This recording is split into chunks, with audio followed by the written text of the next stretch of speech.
A for anchor.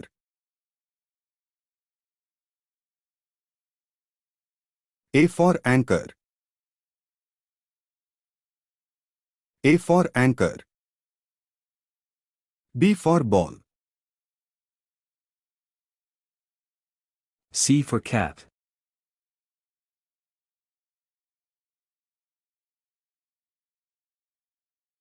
C for cat.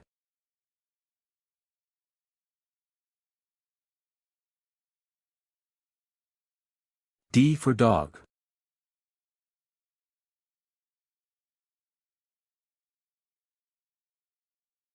E for elephant.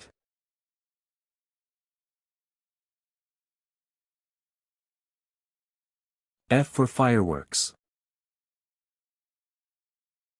G for goose. H for hedgehog. L for lion.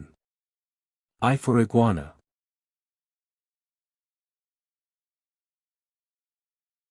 J for jaguar.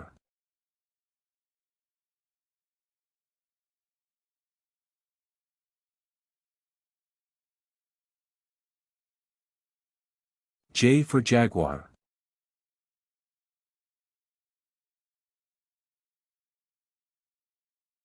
K for kangaroo.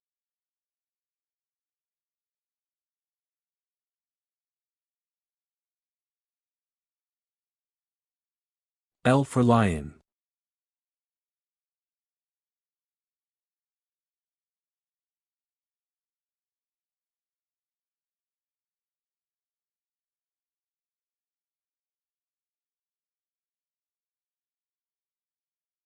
P for penguin. M for monkey. M for monkey.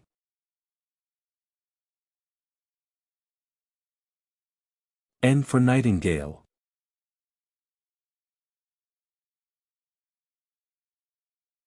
O for owl.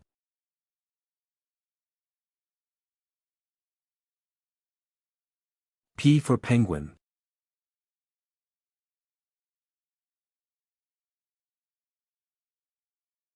T for turtle. Q for quokka.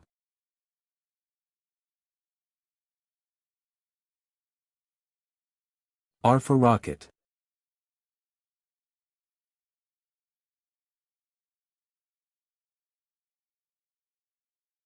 S for squirrel.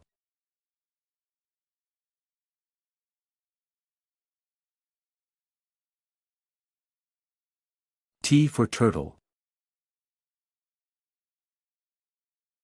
X for X-ray. U for umbrella. V for vulture. V for vulture. W for watermelon.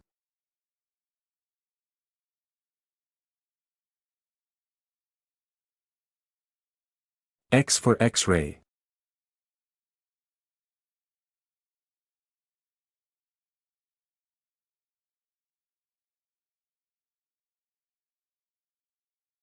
Y for yawn.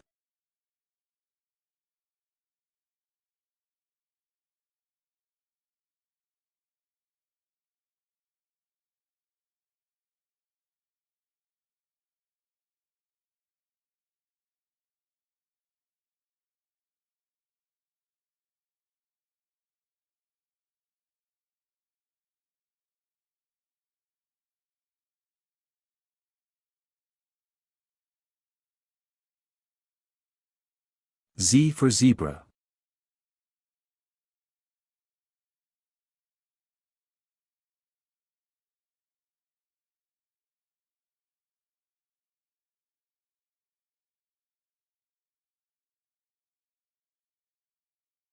சிக்கு நான்தான்.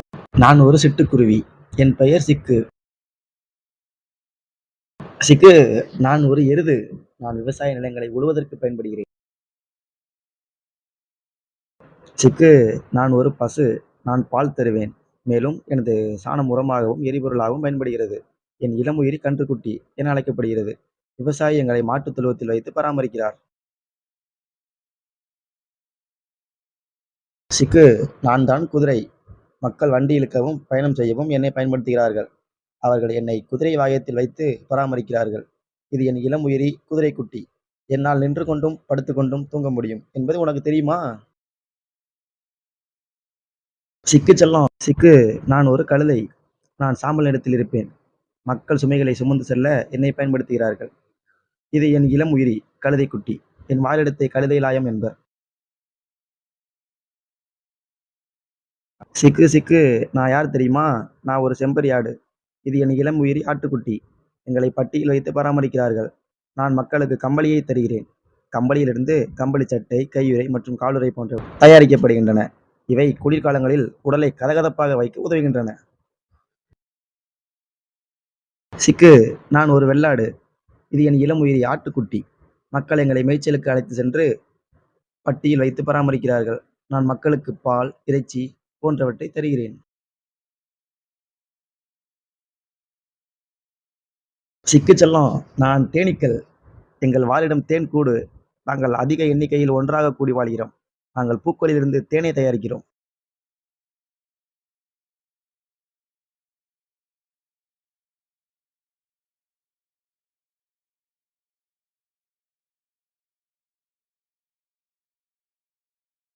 சிக்கு சிக்கு, நான் யார் தெரியுமா? சிக்கு, நான் ஒரு கோழி. இது என் இளம் உயிரி, அதாவது கோழி குஞ்சு. என் வாழிடத்தை கோழிக்கூண்டு என்பர். நான் முட்டை மற்றும் இறைச்சியை கொடுக்கிறேன். வான்கோழி மற்றும் வாத்து போன்றவையும் முட்டை, இறைச்சிக்காக வளர்க்கப்படுகின்றன. ஹேய் செம்மலர், நான் தான் சுரப்பி. இது என்னுடைய பூனை. இவை அனைத்தும் அதன் குட்டிகள். இவை எங்கள் வீட்டில் வளர்கின்றன.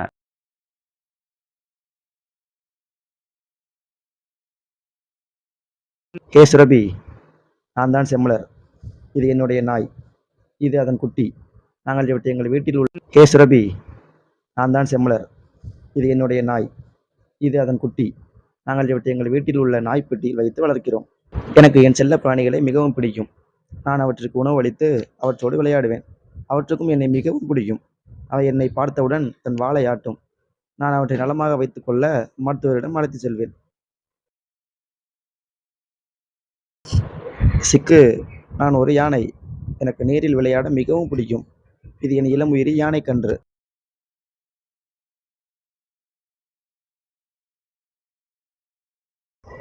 ஓ, அதுவா? அது என்னுடைய முழக்கம்தான். நான் யாருன்னு தெரியுமா உனக்கு? நான் தான் சிங்கம். என்னுடைய வாழிடத்தை குகை என அழைப்பர். எனக்கு பிடரி மயிர் ஒன்று. சிங்கமும் புலியும் ஸ்டாப் பண்ணிடு. நானும் புலியும். நான் தான் புலி. என்னுடைய வாழிடத்தையும் குகை என்பர். எனது உடலில் கருப்பு நிறக்கூறுகள் காணப்படும். ஆனால் சில புலிகள் வெள்ளை நிறத்திலும் காணப்படும்.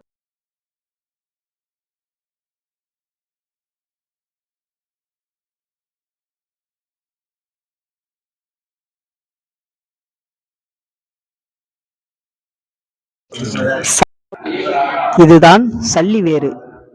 ஆணி வேர்களை மாதிரி இல்லாம சிறு சிறு கொத்தான வேர்களா இருக்கு இல்லையா? இதனால இதை சல்லி வேர்னு சொல்றோம். இது நெல்லு, வெங்காயம் மாதிரியான தாவரங்கள்ல இருக்கும். சமவெளியில வாழக்கூடிய தாவரங்கள் வறட்சி மற்றும் அதிக வெப்பத்தை தாங்குற திறன் கொண்டதா இருக்கும். அதுல ஒண்ணுதான் ஆலமரம்.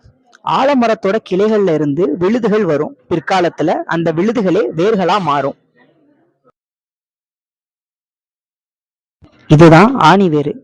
ஒரு முதன்மையான வேறு ரொம்ப நீளமா வளர்ந்து மண்ணுக்கு மிக ஆழம் வரைக்கும் போகும்.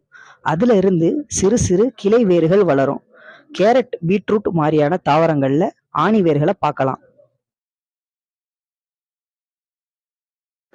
இதுதான் இலைகள். இது தண்டுல இருந்து வளரும். தட்டையாவும் பசுமையாவும் வெவ்வேறு வடிவத்திலையும் இருக்கும். வெவ்வேறு தாவரங்களுக்கு வெவ்வேறு வடிவிலான இலைகள் இருக்கும்.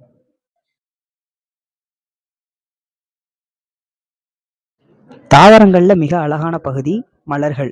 இவை வெவ்வேறு வடிவம், அளவு, நிறம் மற்றும் மனம் கொண்டதா இருக்கும். நீங்க இப்போ பார்க்கறது செம்பருத்தி பூ.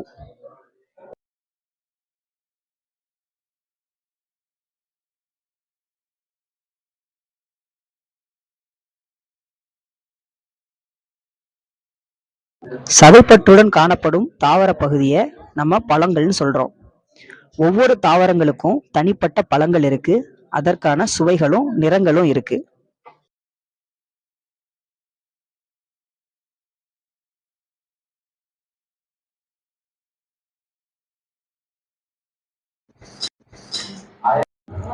சிறுநீரகம்.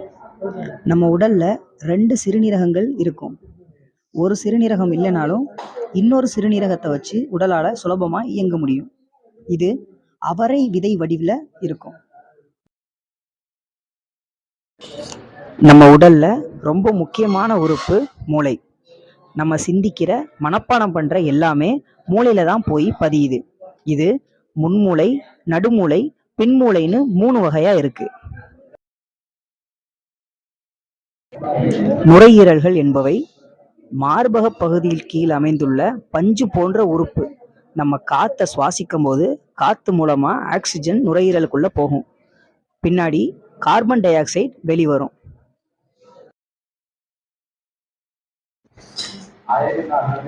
இதயம். இதயம் ஒரு இரத்தத்தை இறைக்கக்கூடிய உறுப்பு. நம்ம உடல்ல இருக்கக்கூடிய எல்லா உறுப்புகளுக்கும் இரத்தத்தை இறைச்சி தள்ளக்கூடிய வேலையை இந்த இதயம் பார்க்குது.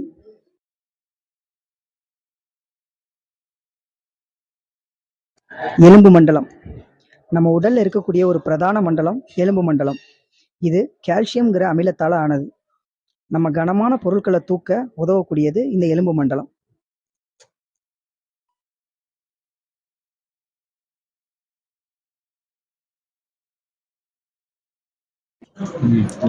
இரைப்பைங்கிறது நுரையீரலுக்கு கீழே இருக்கக்கூடிய ஒரு உறுப்பு. நம்ம சாப்பிடக்கூடிய உணவு செரிமானமாகி உடலுக்கு சக்தி தரக்கூடிய செயல்பாடு இங்கதான் நடக்குது.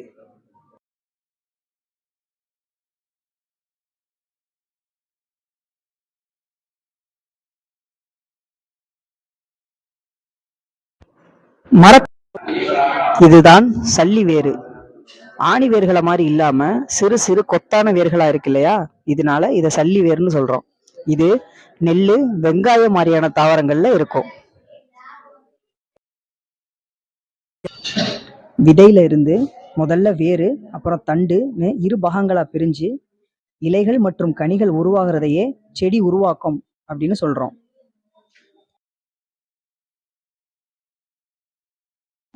மகரந்த சேர்க்கை.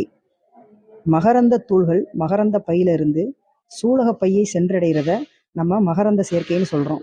இது நிறைய வழிகள்ல நடக்குது. காற்று மூலமாகவும் நடக்குது, பூச்சிகள் மூலமாகவும் நடக்குது.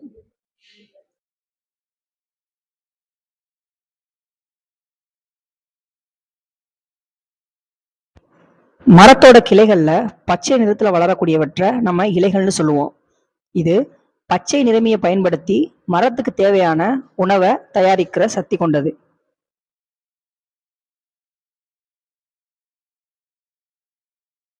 பூக்களில் மிகவும் தனி சிறப்பு கொண்ட பூ செம்பருத்தி பூ. பூக்களின் உறுப்புகளை ஆராய செம்பருத்தி பூ பெருமளவில் பயன்படுகிறது. தீ விபத்து சமயங்கள்ல நமக்கு பெருமளவு பயன்படக்கூடியது இந்த தீயணைப்பான்கள். நம்ம தண்ணியை வச்சு தீ அணைக்கிறத விட இந்த தீயணைப்பான்களை பயன்படுத்துறது ரொம்ப பாதுகாப்பானதா இருக்கும். தீயணைப்பான்களுக்கு மேல இருக்கக்கூடிய தீ விபத்து சமயங்கள்ல நமக்கு பெருமளவு பயன்படக்கூடியது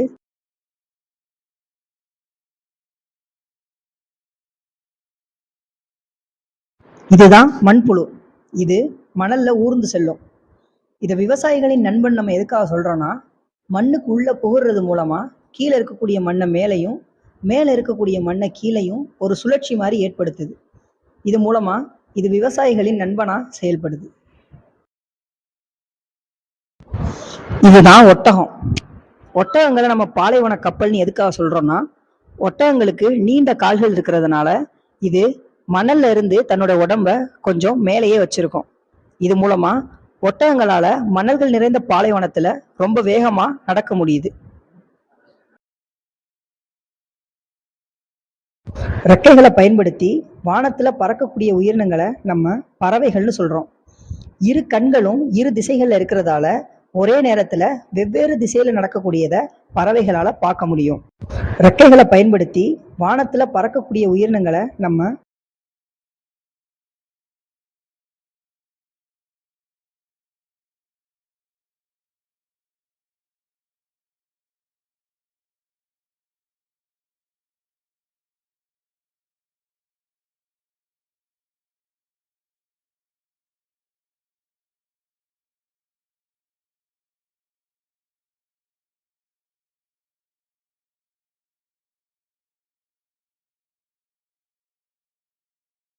இதுதான் நம்ம அணு இதுதான் நம்ம அணுன்னு சொல்கிறோம். நம்மளை சுற்றி இருக்கக்கூடிய எல்லா பொருட்களுமே அணுக்களால் ஆனது தான். நீர், அரிசி மாதிரியான எல்லா பொருட்களும் சிறு சிறு அணுக்கள் ஒன்று சேர்ந்து உருவானது தான். இந்த அணுவுடைய அமைப்பை தான் நம்ம இப்போது பார்த்துட்ருக்கோம்.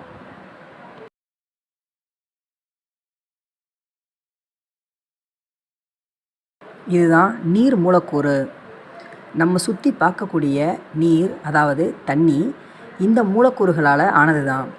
ஒரு நீர் மூலக்கூறு உருவாக 2 ஹைட்ரஜனும் 1 ஆக்சிஜனும் தேவைப்படுது. அதனால இதை H2O அப்படின்னு சொல்கிறோம்.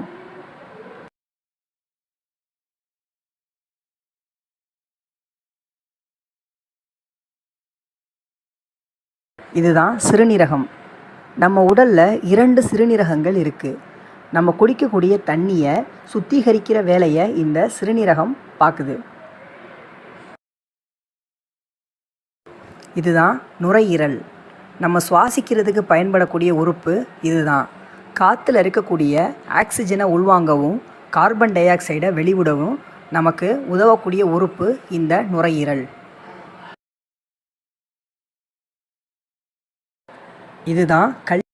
இதுதான் நியூரான் செல். மனித மூளைங்கிறது நியூரான்களால் ஆனது. பல நியூரான்களினுடைய பிணைப்பு தான் மனிதனுடைய மூளை. இந்த நியூரான்கள் வெளிப்படுத்தக்கூடிய சிக்னல்ஸை வச்சு தான் நம்ம மனித மூளை பல கட்டளைகளை பிறப்பிக்குது. இதுதான் விந்தணு.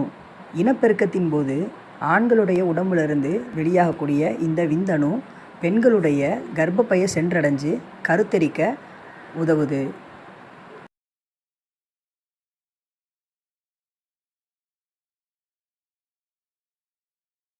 இதுதான் சிவப்பு இரத்த அணு. இதை RBC, அதாவது ரெட் பிளட் செல்ஸ் அப்படின்னு சொல்கிறோம். ஆக்சிஜனை உடலில் இருக்கக்கூடிய மற்ற பாகங்களுக்கு கொண்டு போய் சேர்க்க ரொம்ப பெரிதும் உதவக்கூடியது இந்த சிவப்பு இரத்த அணு.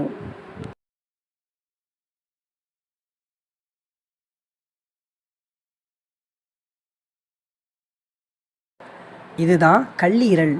நுரையீரலை மாதிரி பஞ்சு போன்ற மென்மையான அமைப்பாக இல்லாமல் கொஞ்சம் கடிமனான அமைப்பை கொண்டது இந்த கல்லீரல். இது உடலில் ஒரு மிக பிரதானமான உறுப்பு.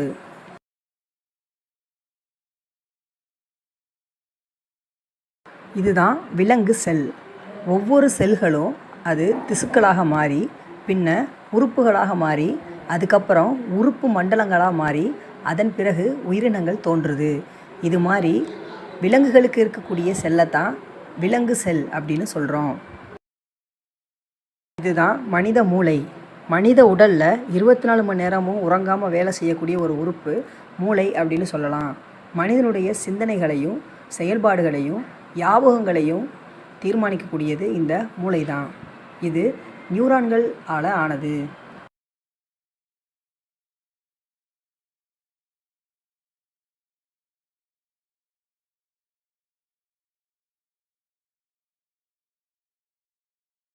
இதுதான் கண்.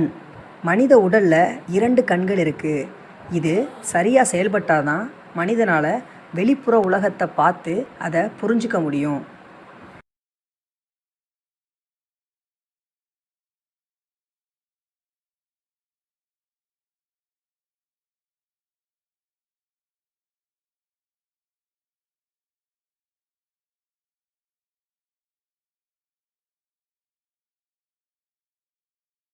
இதுதான் ஸ்பேஸ் ஸ்டேஷன், அதாவது விண்வெளி நிலையம் அப்படின்னு சொல்லுவோம்.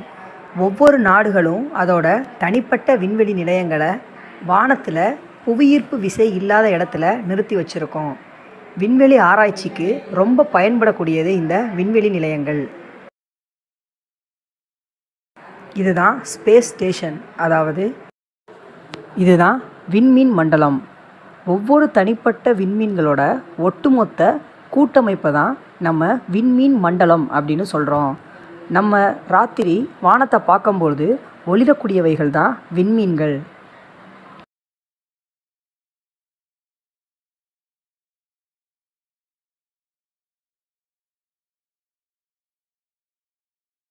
இதுதான் மனித இதயம். மனித உடலில் இருக்கக்கூடிய இரத்தத்தை மற்ற பாகங்களுக்கு உந்தி தள்ளக்கூடிய வேலையை செய்கிறது இந்த இதயம்தான். இதயத்தோடைய உள் தோற்றத்தை தான் நீங்கள் இப்போ பார்த்துட்ருக்கீங்க. இதுதான் மனித இதயம். மனித உடலில் இருக்கக்கூடிய இரத்தத்தை மற்ற பாகங்களுக்கு உந்தி தள்ளக்கூடிய வேலையை செய்கிறது இந்த இதயம்தான். இதயத்தோடைய உள் தோற்றத்தை தான் நீங்கள் இப்போ பார்த்துட்ருக்கீங்க.